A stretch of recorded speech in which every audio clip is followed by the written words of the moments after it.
Philosophies, doctrines, dogma, ideologies, call them what you may, are all ex machina, plot devices, different from other species of ideas in that we're susceptible to them, to the ease with which they can automate us or turn us into automata. In Yuan's language, they're the type of ideas which have us.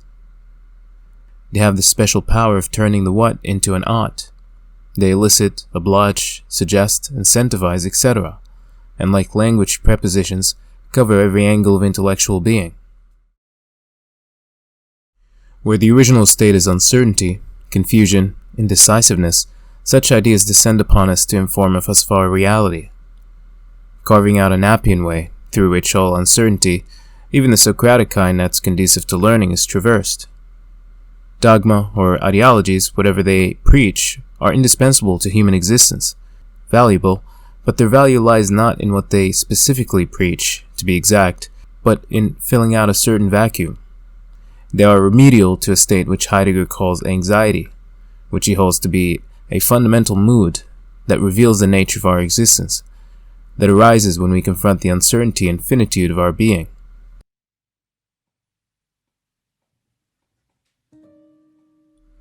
The most urgent of human needs is certainty, so much so that there is no length that we're not willing to go to attain it. It matters less if what we're certain about is true or not. Certainty somehow seems to transcend that. Truth, after all, and in most cases, whatever the status quo decides, whatever the majority subscribes to, whatever dominates. Even in the Quran, confusion, loss, uncertainty, falsehood are held to be the default state, the norm, and being guided and properly oriented and certain as exceptions. Many of the major prophets, Abraham, Moses, Muhammad, and others, had had an anxious start, anxious in Heidegger's sense. Thus, among God's many names, we find Ar-Rahim, which directly captures acts by God which effect changes in the world along the lines of given form or form is lacking, orienting that which is disoriented. This applies to everything. It spans the processes of nature as well as internal and even private human affairs. The rainwater that stimulates the seed and causes it to grow is an expression of this principle, inasmuch as instances of forgiveness, salvation, and grace are to those needful of them. It's one and the same principle that's operative in both cases. Call it correction or rehabilitation.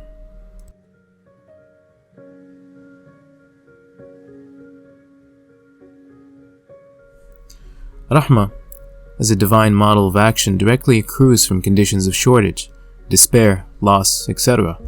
In what states, other than these, does the universe appear to be perpetually thrown into? In this regard, does not the quality Rahim exist in virtue of these? And though they are the norm, statistically speaking, do we not somehow feel that they shouldn't be? That they are not the norm? Thus, logically speaking, the state of the world, its inherent dependence, its volatility, its susceptibility to degradation, in itself testify and presuppose this principle. They are the background against which the principle asserts itself, but with a notable condition. Rahma takes into consideration the nature of that whose object it is. The rain which irrigates the seed is considered an act of Rahma, in that the vehicle of providence, water, is expedient to its recipient, the seed, as the motive here is that the seed shall grow into a tree that feeds and shades. What else may be considered crucial to such a thing as a seed? And what is a seed in need of most if not water? What would it be without it? Rahma is particularly operative in such cases. Being subject of Rahma means that you'd been the recipient of that which you needed most. Keyword needed is to be understood as a kind of ex machina, a plot device or plot armor, meaningful only when understood as part of the logic of destiny which forms the kernel of faith and of Quranic cosmology. Whereas the universe, and all that which it contains, is depicted as in a state of motion, not the Cartesian kind, but motion towards a destination, teleology, Aristotle's. Each and every living thing has a cosmic destiny that's set up for it to reach, to fulfill that role and purpose for which it was formerly created. It's here where the concept of Rahma is most relevant. Any divine action that aids a living being in its movement towards said destination falls within its domain. God is engaged in this act by the very fact that every day He effects in the world changes which, with respect to their recipients, are life-altering, rehabilitative, sustaining, elevating. Thus we differentiate between providence and that to which providence is expedient. Providence is nurturing, invigorating, but Rahmah, which subsumes providence, is rehabilitative, orienting, an act only surpassed in its magnitude by the act of creation itself.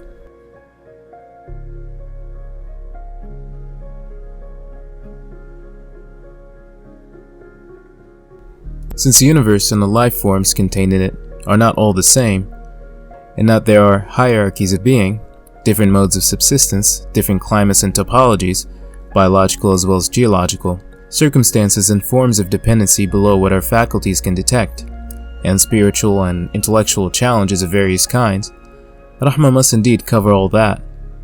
The mere persistence of these forms as well as the conditions that produce them are both subjects of Rahmah.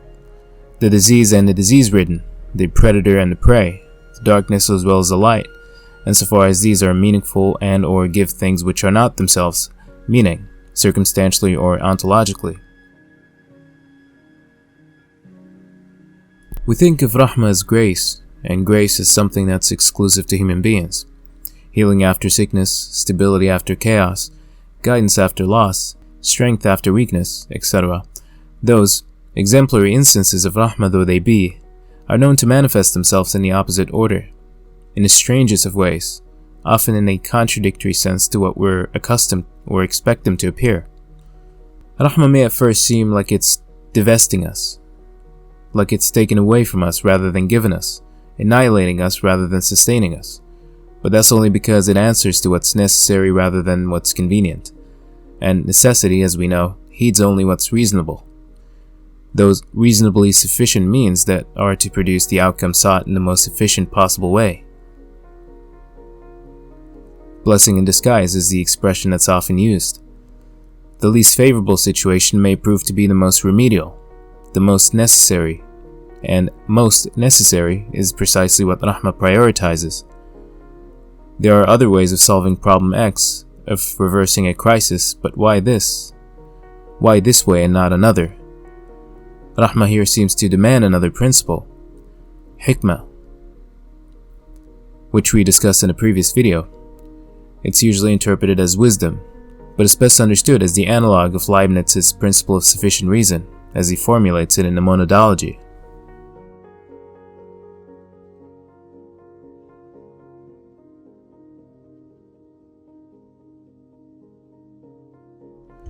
The first of these can be understood as the opposite of the situation in which we find ourselves before receiving Rahmah. The situation, the difficulty, the hardship automatically induces desire towards the opposite state. Coldness, for example, evinces warmth, darkness, the light, ignorance, knowledge, and so on. This complex order of inexorable opposites, as Jung calls them, permeate the whole of being. There's not a situation, a concept, a thing, that's uncontradicted. In fact, things accrue their meaning from their opposites. A case like light and darkness, wet and dry, are merely the purest form in which this principle of contradiction expresses itself, hence why they're so easy to point out. But in more complex conditions, this opposition is much harder to point out, but nevertheless exist. But when we're trying to identify them, we call them causes or effects. Stimulating objects, says Plato, I call those which give opposite perceptions, because here perception gives no more vivid idea of any particular object than of its opposite. Take verse 9 of chapter 27. God introduces himself to Moses as Hakim. Why is that? Why not use any other term or combination of terms? Here we subject the verse to the principle of sufficient reason. The answer is that the statement is meant to inform Moses that the meeting is not a fluke, that all that which Moses went through, as well as all that which is to follow, from that point on, accords with a carefully constructed plan, as he shortly answers it. On the other hand, verse 40 of chapter 29 justifies this particular situation by way of another principle, Qadir, which actually includes Hakim within it, expressing sufficient reason, the exact principle to which we subjected the verse. For example, a liquid takes the form of its container. or that such and such object has such and such speed and conforms with such and such laws of motion are all examples of qadr. And qadr, we may say, is related to hikmah insofar as what arises as an effect, or as a result, is directly proportionate to some cause. This cause is its opposite, and it's this functional opposition that caused the thing in question to appear, and what by extension renders phenomena cognitable. Thus an action warrants the principle of hikmah as its antecedent, when some degree of sufficiency is harnessed in virtue of which a certain outcome is attained.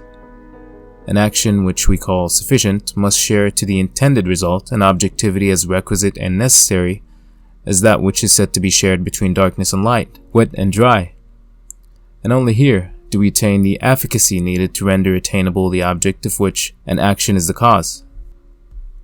We call a relation or an outcome qadr to express the consistency and necessity with which the details led to it. For example, verse 259 of chapter 2, where the principle qadir is invoked right after a detailed account of resurrection was given. This is clearly intended to direct our attention specifically towards the form of necessary connection which culminates into the concept in question, or the necessity with which A causes or leads to B. Here is revealed the relation between Qadir and Hakim as pertains to Moses.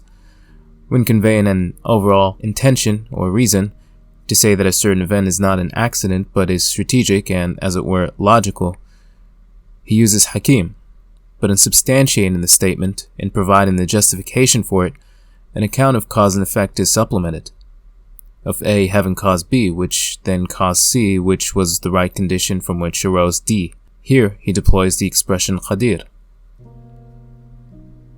This may be expanded by recourse to the term Qarya. The term Qarya, translated here into town, means more than that. We use town here sparingly as the scope of the word covers all complex forms of human society. It constitutes what in Toynbee's study of history is called a unit of analysis. As in Qarya are present those dependencies that form what we may call a cohesive society. By complexity we mean such society wherein exists organs, rules and regulations, historical depth and a horizon, possibilities of expansion, economy, trade, politics, culture, etc. You'll find that not all societies fulfill this condition, though they may possess them in an approximate form. The significance of the principle, Qadir, is deepened by this explanation, as here we're directed towards details, intricacies which the simplistic vehicle in which these concepts are wrapped would have us overlook.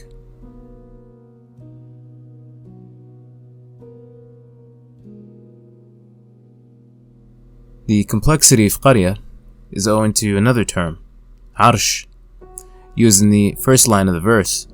The best way to explain this is through the phrase catch-22, explained here as a problematic situation for which the only solution is denied by a circumstance inherent in the problem or the rule. For instance, no work unless you have an agent, no agent unless you have worked. Or, to get this job you need that experience, and to get that experience you need this job.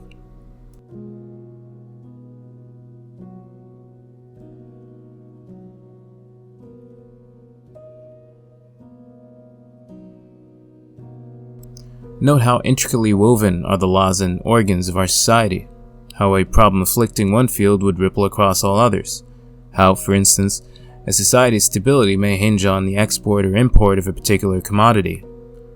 Note also how in writing laws all these different fields must be taken into account, that there must exist strategies and mechanisms in place to fill out existing loopholes, or anticipate possible ones, which, if exploited with the wrong intentions, would jeopardize the law and by extension the common good, or the common good from the eyes of those in power.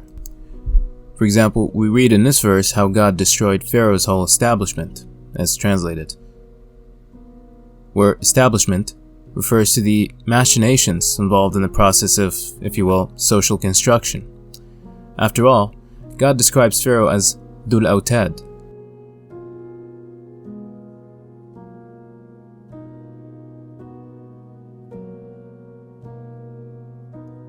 Inflections of this term are many. We have Wadi, Awdiya, even one of God's names, Al-Wadud. All appear to express a single truth if we look closely. which can be summed up in the term prospect or vision. A wadi is a place that you look upon, an immediate horizon. Wadud is someone who's optimistic. Dhul Autad is someone with high prospects for something, or with high prospects, period. It's the act of projecting into the future a favorable scenario or possibility. Pharaoh had the power and means to expand his civilization, as he no doubt was in the process of doing, hence the verse, and we destroyed what Pharaoh and his people constructed and what they were establishing. A society in this context may be called an engine. Hence Solomon's request that one of the members of his cabinet bring him the arsh, or throne, of the kingdom which he was then at odds with. This throne is her governing apparatus, an engine. The so-called throne is not physical any more than energy. The prime engine which runs our modern civilization is physical. It's rather the systems built around them, the ideal infrastructure based on a certain resource, and which makes possible such a society, and to which we owe those legal and constitutional intricacies, and in protection of which whole armies are raised, funded, and stationed, and for the sake of which one society may invade another, as Solomon clearly intended. If understood by analogy to, or simply as, engine, then we may just begin to approximate the actual meaning of the term arsh. An engine is nothing in itself but the activities which it makes possible, something which automates a particular set of properties. God tells us that his throne sits on water, which we understand in connection with the verse, and we created from water every living thing. Here we're told that water, on which every living thing subsists and depends, is God's chief resource. If there were other gods besides he, they would surely seek he who commands the arsh, which says that only he, who has power and command over the apparatus which governs our universe, the physical and metaphysical, and all that which spawns from them, can truly be called a god, and which renders all other claimants of divinity fakes. Not that any proof is ever needed, which calls to mind Abraham's challenge to one such claimant. God brings the sun from the east, go ahead and bring it from the west, saying that the constants of our universe are things over whose natural course only he who has the throne can alter. Hence the term Dhil Arsh, a term which the definite article epitomizes, and could never, in its quintessential form, be ascribed to someone other than he. The concept of Arsh and Qariya are thus inseparable. Qariya is the microcosm whose constitutive relations emulate the true, all-encompassing one. Qariya is a construct which runs on an engine, Arsh, and whose machinery is based on one resource or a group of them.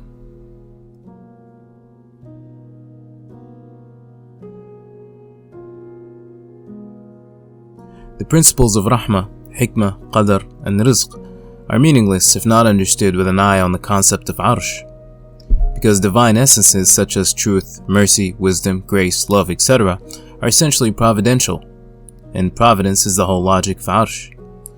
We exist, but our existence is volatile and dependent, not only as far as sustenance, but intellectually and emotionally. Rahmah has a way of transmuting the basic bodily dimension which providence is commonly thought to govern, and extending it into other, less physically dependent dimensions of being, dimensions which sustenance, where not an issue, frees the body up to do. And since, as this example makes clear, the less dependent we are on certain conditions, the fewer essentials we have, the freer we are to pursue higher means. In the same vein, at every level of being, as we ascend higher and higher, from no longer having to hunt, to work the land, or even to work certain occupations which in the future may be fully automated, we encounter challenges at every level of being, challenges proportionate and appropriate to the level at which they persist, challenges which make both poor and rich equal. Rahmah, if it's to be valid, if it's to be truly divine, must not lose demand, must remain eternally valid, such that it will never be not needed, because need is what existence is built upon, what it is in itself.